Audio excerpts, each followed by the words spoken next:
kami ng General Assembly of the Presbyterian Church of the Philippines. At doon sa Dumaguete, nakita ko yung results ng mission works. Yung mga churches doon, yung seminary ng PTS Dumaguete, result ng pagpunta ng mga Korean missionaries doon. Yung gathering ng General Assembly of the Presbyterian Church of the Philippines, ito po yung gathering ng mga pastors natin and elders natin all over the Philippines. So doon kami nagtagpo, nagkaroon ng fellowship, nagkaroon ng meeting, nagkaroon ng usapan about ministry, palakasan, and so on. At ito ay result din ng mission works sa Pilipinas. Una ng mga Koreans and then later ng mga Americans na dumating at nakapagtulungan. Kahit yung PTS itself ay result din ng mission work. At kahit yung Emmanuel Christian Church, dahil kung may dumating na missionary dito, result po ng mission work. Kagabi rin ay dumaan kami sa huling lamay ni Pastor Roger Makabuhay. Naging special guest natin sa ating anniversary. Just after pandemic, yung naging speaker natin dito. At kinuha na rin siya ni Lord. Doon, interesting kasi doon sa airport ng papunta kami ng Dumaguete. Namit namin yung isang pastor na ginamit ng Panginoon para siya ay makakilala sa Panginoon. Ang kwento niya ganito. Nagpagupit daw siya kay Pastor Roger kasi si Pastor Roger meron siyang saloon. Tapos meron siyang boyfriend. Kasi iba ng balik ng araw yun. Tapos nagpe-pray itong Pastor Lord. Gusto kong mag-share sa tao na ito ng iyong salita. Kayo po ang mag-initiate. Kaya tanong si Pastor Roger, kumusta? Saan ka galing mo ito? Sabi ng pastor, pwede bang pagkatapos ng panglupitan, magkape-kape tayo at magkwentuhan. Pumayag naman si Roger at that time. And then, after that, sinare niya yung Word of God sa coffee shop. At interestingly, naging buhay yung Word of God sa kanyang puso. At sabi din ng pastor na yun, sabi niya sa Sunday, kung gusto mong umattend sa church, pumunta ka. Yung Sunday, nandun siya. Tatlo daw sila. Pero siya yung pumunta sa harapan at nag-commit ng kanyang buhay sa Panginoong Diyos. After that, napunta siya ng Saudi, sa Middle East, at nagpatuloy siya. Pagbalik niya, nag-aral sa PTS at nagpastor. At kung saan-saan siya napadpad na lugar, pag napapakinggan ko, nakikita ko yung mga post kung paano tinawag ng Panginoon ang isang Pastor Roger at gamitin yung talento niya sa arts, sa culture, ginagamit niya yan para sa paglilingkod sa Panginoong Diyos. Yung sa slide na may isang, sa next na slide, may isang missionary na ang pangalan niya ay si G.T. Nam. Dating mga estudyante sa PTS, ay missionary, siya yung business manager doon. Habang kumakain kami sa canteen, at that time, dumalaw yung kuya ko. At tinanong itong missionary, bakit kayo nandito sa Pilipinas? Bakit kayo pumunta dito? Ang kanyang sagot lang pinadala kami ng Panginoon. So ito po yung tanong natin in relation sa kay Jonah. Why did God send Jonah to Nineveh? Chapter 4, 1-11, yung binasa natin, pero tingnan natin yung buong kwento ng Jonah. At sagutin natin kung bakit sinend ni Jonah, ng Diyos si Jonah sa Nineveh. At yung first na sagot natin, basahin natin ng sabay-sabay. God sent Jonah to Nineveh to offer redemption and repentance. Okay. Ito po yung rason. Because God wants to offer redemption and repentance. Kaligtasan. Yung mga tao dapat magsisi sila at maligtas. Yun po yung isa sa mga dahilan. Sa chapter 1, 1 to 2, kung magbabasa natin, basahin natin na sabay-sabay. The word of the Lord came to Jonah, son of Amittai. Go to the great city of Nineveh and preach against it, because its wickedness has come up before me. So nakita natin dyan yung sabi ng Panginoon, yung wickedness. Ganun sila ka tindi sa kasalanan. So bad that their wickedness has come up before the Lord. Nakarating sa Panginoon. Ibig sabihin nun, grabe yung kanilang kasalanan. Kaya, pupunta si Jonah para mag-preach ng judgment sa kanila, paparusahan sila. Pero actually, kung sila ay magsisisi, makikita natin yung result. Okay, pag hindi sila nagsisi, may judgment. Pag magsisisi sila, makikita natin na hindi matutuloy yung judgment ng Panginoon. Kasi ayon dito, yung wickedness nila, nakarating sa Diyos. Now, kung titingnan natin, yung pinaka-core ng mission ni Joshua, mabigyan yung mga tao ng Nineveh ng oportunidad para talikdan ang kanilang mga kasalanan at maligtas. Yun po yung pinaka-main actually na purpose kung bakit si Jonah pinapunta ng Diyos doon sa Nineveh.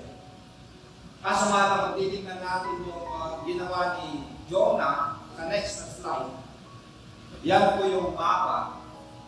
Diyan yan sa Joppa, southern part of Tel Aviv ngayon.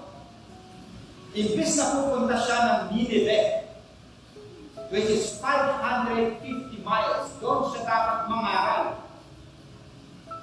Hindi sumunod agad si Jonah. Saan siya pumunta? Sa Tarshish, which is very far. Ayon sa mga scholars, maraming part yan ng Spain. Kung titignan nyo, yung kaduluduluhan ng Mediterranean, doon siya pumunta, or papunta. 2,500 miles. Makikita natin na ayaw niyang sumunod. Matigas yung kanyang puso. Siya ay isang propeta na tinawag ng Diyos at dapat siya'y sumunod. Pero siya ay hindi sumunod sa umpisa. Kaya, on the way, alam na natin yung nangyari nung nandun siya sa barko. Okay? In short, itinapon siya sa dagat. Ano nangyari sa kanya? Kinain siya ng malaking isda. Okay.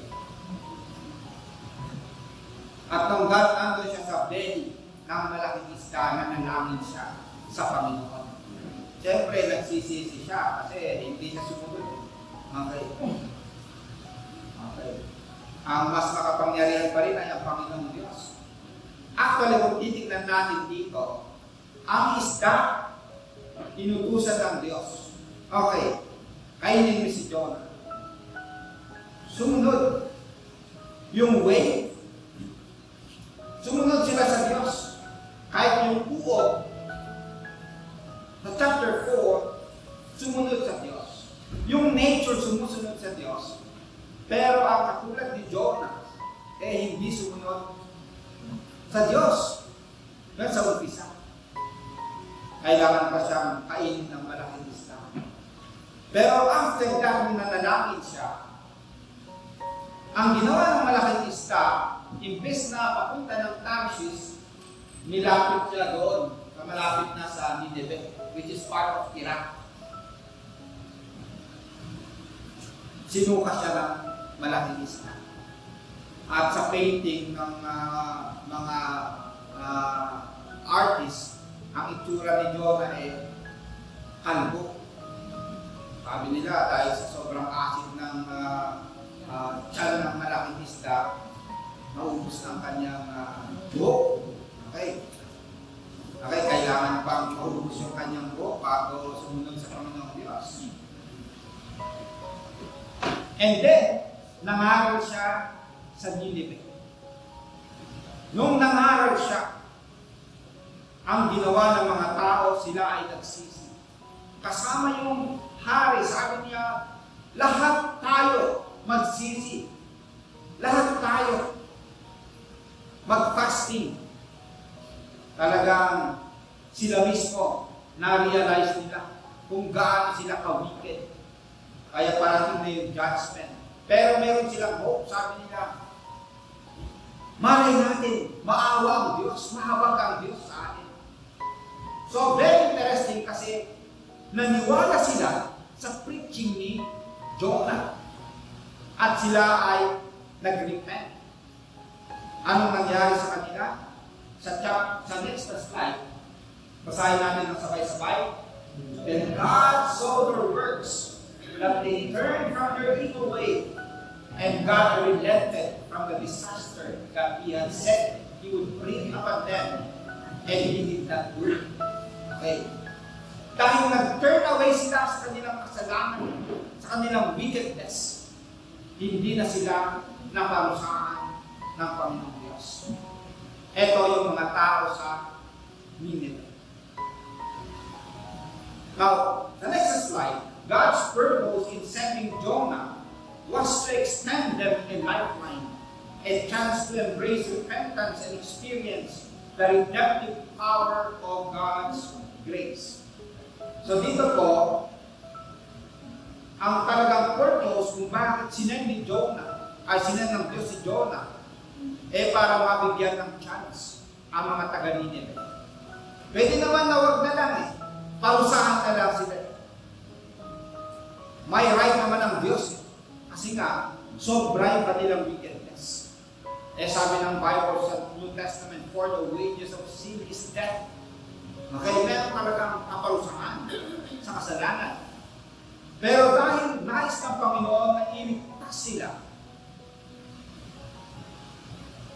nag-send siya ng isang prophet na katulad ni Jonah. So, umpisa, ayaw niyang sumunod. Pero bandang huli, kailangan niyang sumunod. Mas powerful ang Panginoong Diyos. Now, sa Romans 10:13 hanggang 15, medyo maliliit, basahin ko. For everyone who calls on the name of the Lord shall be saved. Sino man tatawag sa pangalan ng Diyos ay maliligtas. Pero ito yung isang argument. But how are they to call on one in whom they have not believed? Paano sila maniniwala sa isang paano sila tatawag sa isang hindi nila pinaniniwalaan? And how are they to believe in one whom they have never heard? Paano sila maniniwala sa isang Diyos na hindi naman nila naririnig? And how are they to hear without someone to proclaim Him? Paano nila maririnig? Wala namang nagpo-proclaim. And how are they to proclaim unless they are sent? Paano sila mag-proclaim kung hindi naman sila na-sent? Kaya, meron talaga yung God is sending His people para merong maligtas. Ang kanyang sinesend, sila yung instrumento ng Diyos para maligtas ang tao. Katulad ni Jonah, siya yung instrumento ng Diyos para maligtas ang mga taga-Nineveh. Sa next slide, ito po yung pangalan ng pastor na ginamit ang Panginoong Diyos para ako ay makakilala sa Panginoong Diyos. Noong 14 years old ako, sinabihan ako ng aking kuya. Sabi niya, "Pat, pumunta tayo sa church. At narinig mo yung pastor na nagpapaliwanag. At siya ay nag-altar call, nag-invite na ikaw ay manalangin, maniwala sa Diyos. Itaas mo ang iyong kamay." So, yun yung aking kuya, no? Yung si Kuya Mike, panganay namin. Siya po yung unang pangalawang nakakilala sa aming family. Una yung nanay ko, pangalawa siya. At that time na high school siya, 4th year high school, ako ay 2nd year high school. Sineshare niya sa akin kung paano maniwala. Ba't pumunta ka sa church? Itong Sunday, punta tayo. Itaas mo lang yung kamay. Ito yung pastor na ito, ang message niya is reconciliation ng tao sa Diyos. At nangusap yung banal na Espiritu sa akin, at doon ako nag-decide. Totoo nga, mahilig yung pastor na mag-altar call. Okay, sino sa inyo ang gustong tumanggap sa Panginoon, maniwala sa Panginoon? Yun ang tanong niya. Nahihiya man ako, pero dahil sinabi ng kuya ko, eto na yun. Itinaas ko yung aking kamay.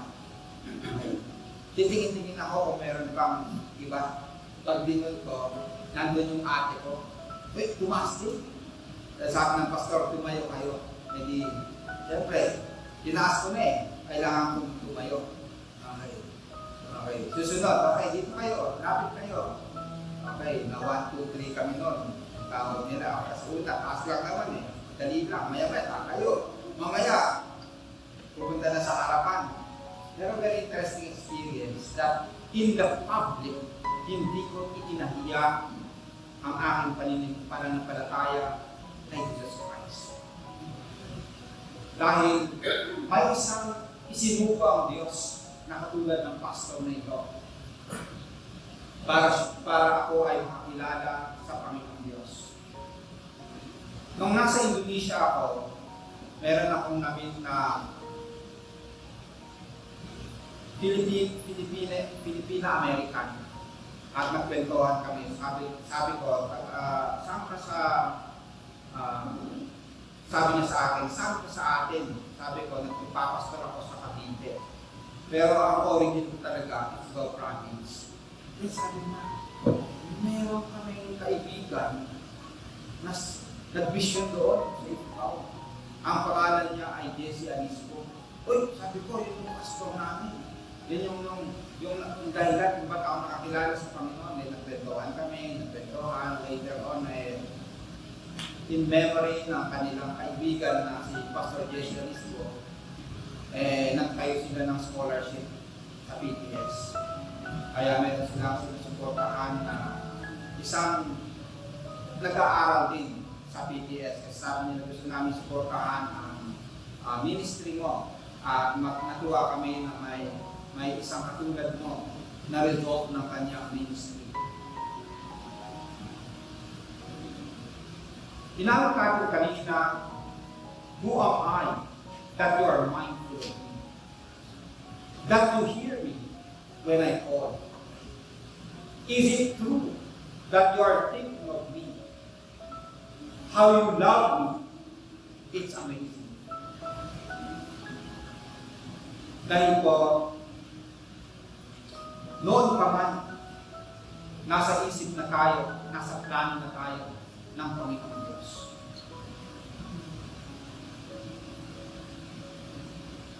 Bakit niya sinugo ang isang missionary dito sa Emmanuel Mission Church?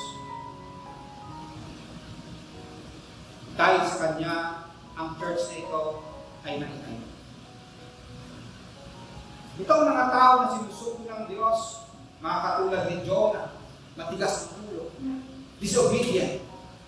Pero very interesting, pwedeng gamitin ng Diyos ang mga katulad nila. Yung missionary natin dito dati, hindi naman perfect, may kasalanan niya. Kahit itong si Pastor Jesse meron siyang kasalanan din. Pero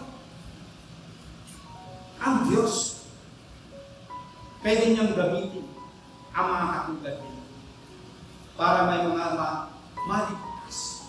Kasi ang puso ng Diyos, yung mga makasalanan, maligtas.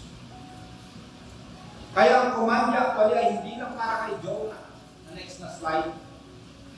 Go and make disciples of all nations. Sinabi yan sa mga disciples ni Jesus Christ.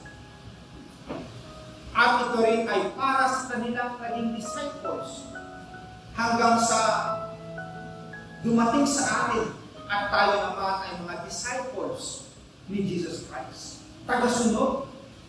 Ang ibig sabihin ng disciples, tagasunod ni Jesus Christ. At ang nais ng Panginoong Diyos, yung mga disciples, sila rin ang mag-disciple. Kaya mga kapatid, ang isinusuko ng Diyos ay hindi lang si Jonah. Tayo isinusuko niya. Para marami pa ang makakilala sa Kanya. Marami pa na mga tao na nabubuhay sa kanilang kasalanan will turn away from their wickedness at maligtas. At ang nais gamitin ng Panginoong Diyos, ikaw at ako. Can you say amen to that? Pangalawa mga kapatid, basahin natin.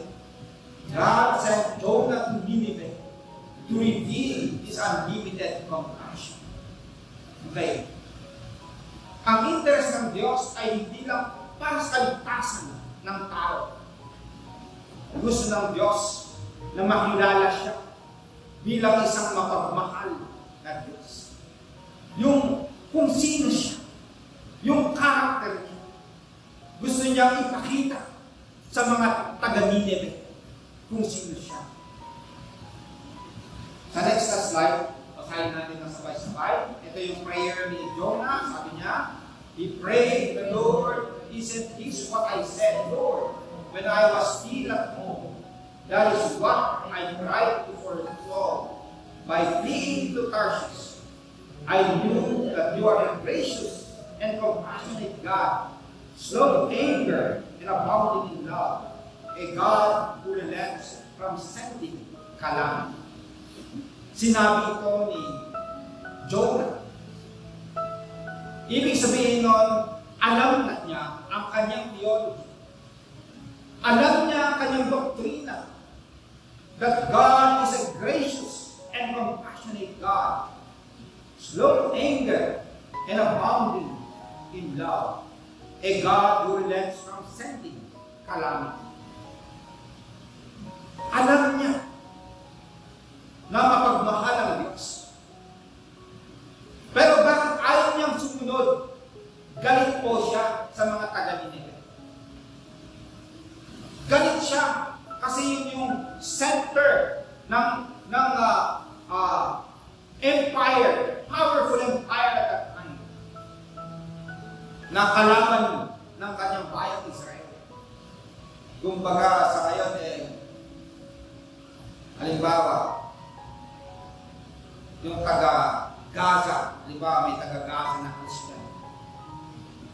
Okay, binobomba sila doon.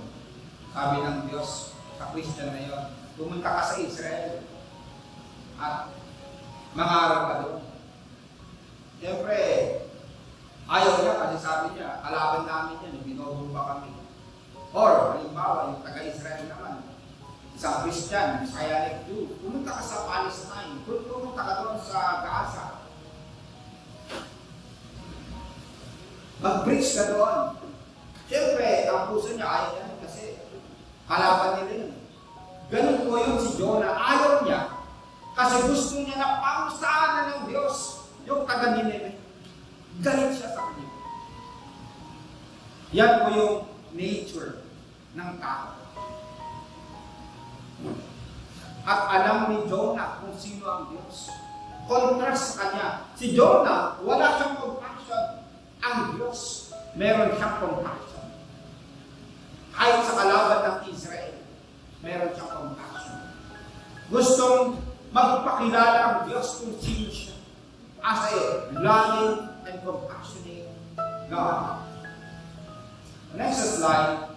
Jonah's anger flares when God chooses to show them mercy. Jonah hoped for their destruction and was deeply disheartened when God extended His compassionate hand. Sa next slide, basahin natin ng sabay-sabay. Then the Lord said, "You had compassion on the plant for which you did not work, and which you did not cause it to grow. It came up overnight and perished overnight. And should I not have compassion on Nineveh, the great city in which there are more than 120,000 persons who do not know the difference between their right and left hand, as well as many animals." Ito po yung sagot ng Diyos kay Jonah. Kasi si Jonah nagpo-complain. Sabi niya, gusto ko nang mamatay. Hindi niya pinarusahan ang Nineveh. Galit ako sa kanila. Okay. Eh sabi ng Panginoon, kasi ang nangyari kasi, biglang may tumubo na halaman. Pagkatapos doon sumigaw si Jonah. Pagkatapos may tulog naman, kinain yung halaman, yung kanyang sperm, hindi namatay. Hindi nagalit tuloy si Jonah. Eh sabi ng Diyos, ikaw may compassion ka sa plant. Okay. Pero wala kang compassion sa mga tao. Ako, sabi niya, meron akong compassion sa Nineveh. Alam mo ba, sa dami-dami ng mga tao doon, pag pinarusahan ko sila, merong 120,000 persons na hindi nila alam ang kanilang kanan at ang kanilang kaliwa. May tao ba na hindi alam ang kanan at kaliwa? Meron ba? Meron. Mga babies. Mga babies to. Hindi nila alam ang kanan at kaliwa nila. Ibig sabihin, more than 120, ang daming tao sa lugar na yun. Ang daming mga bata. Tapos, pag may judgment kasi, kahit mga inosente, nadala. Tulad nangyayari sa Gaza, away naman ng Hamas at saka Israel yan, nadadama yung maraming mga inosenteng bata. Okay.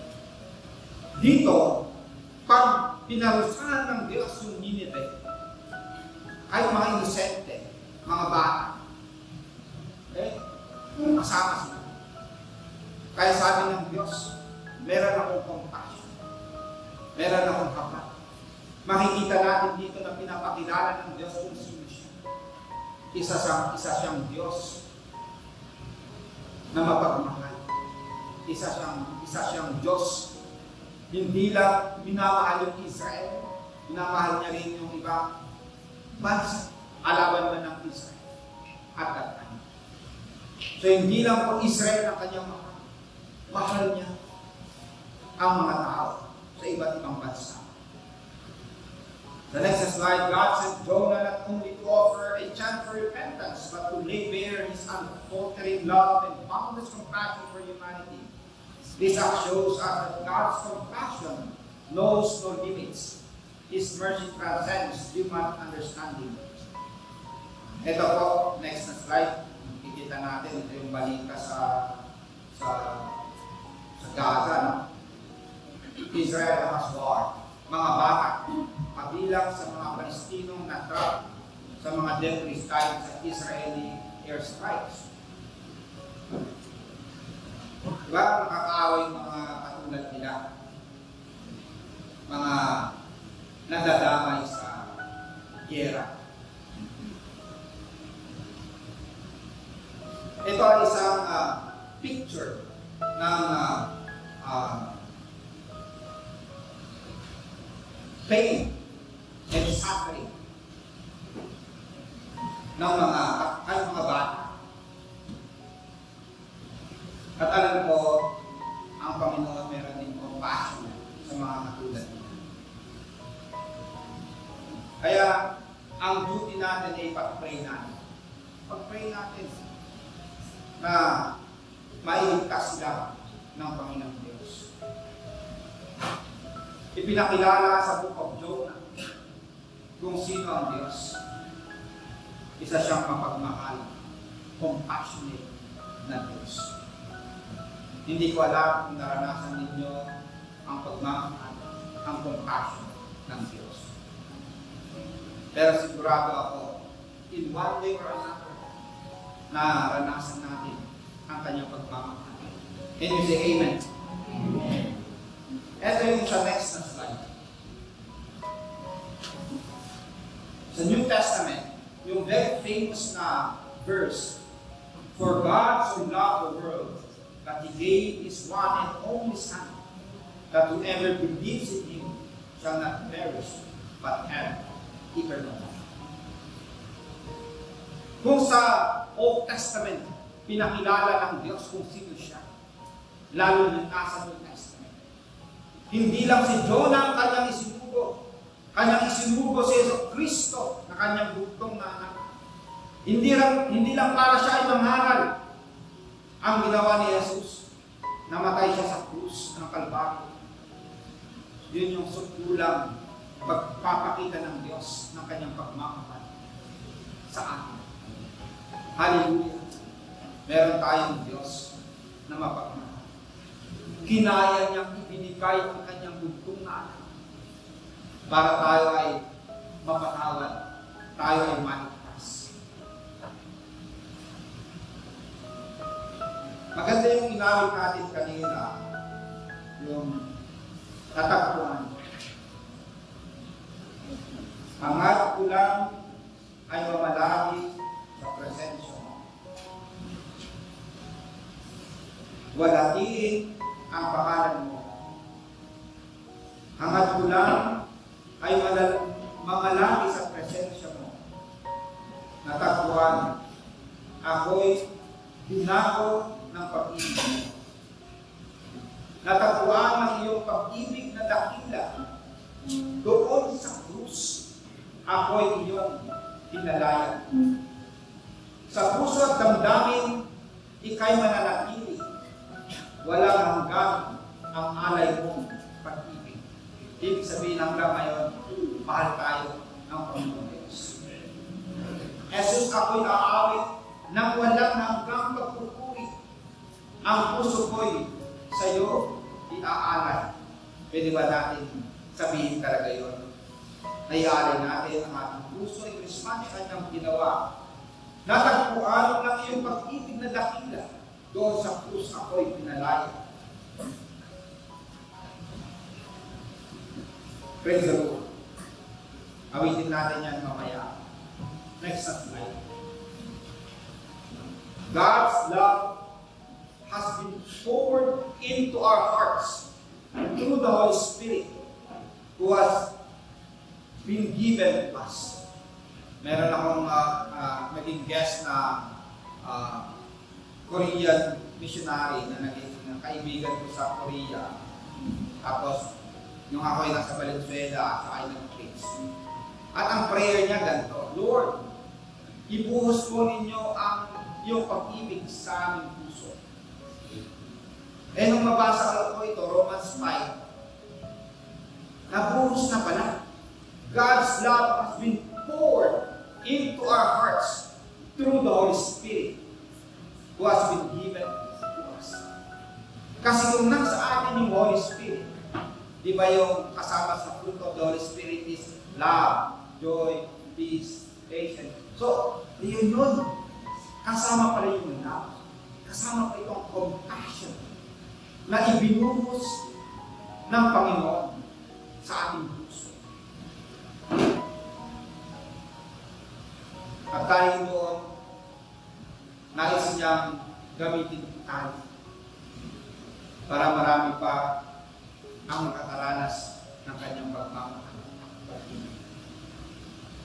Dinadalangin ko na sa ating mga kaibigan, sa ating mga kamag-anak, ibahagi natin ang pag-ibig ng ating Panginoon Diyos. Can we say amen?